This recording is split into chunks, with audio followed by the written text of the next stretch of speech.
I love using layering stencils in my card making, but they don't all work the same way.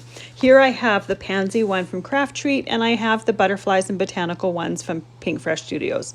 Pinkfresh Studios has several different stencils for each different layer within their set, and the Craftreat ones, all the different layers are on one stencil. So you need to make sure to mask off the different areas so that you don't accidentally get some areas stenciled that you don't want.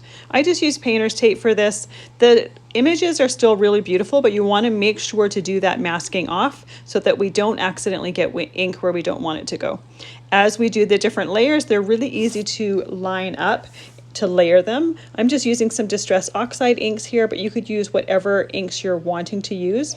You'll want to also make sure that if you do put some tape over top of ink, you want to make sure that that tape is either clean the next time you use it, or you don't put it over top of an open part of your stencil and accidentally get ink transferred that way.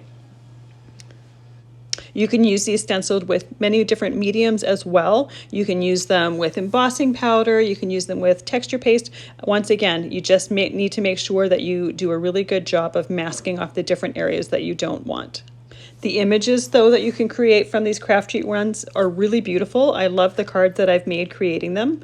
I do find that the different stencils for the different layers from Pinkfresh Studios are a little bit easier to use. You don't need to mask any areas off. You do need to make sure that you tape your stencils down so that they don't shift while you're working. But most stencils, you would have to do that anyways when you are doing stenciling. You can also use paste with the Pinkfresh Studios one. You just don't need to necessarily mask everything off, but you can create some really beautiful images for some gorgeous cards.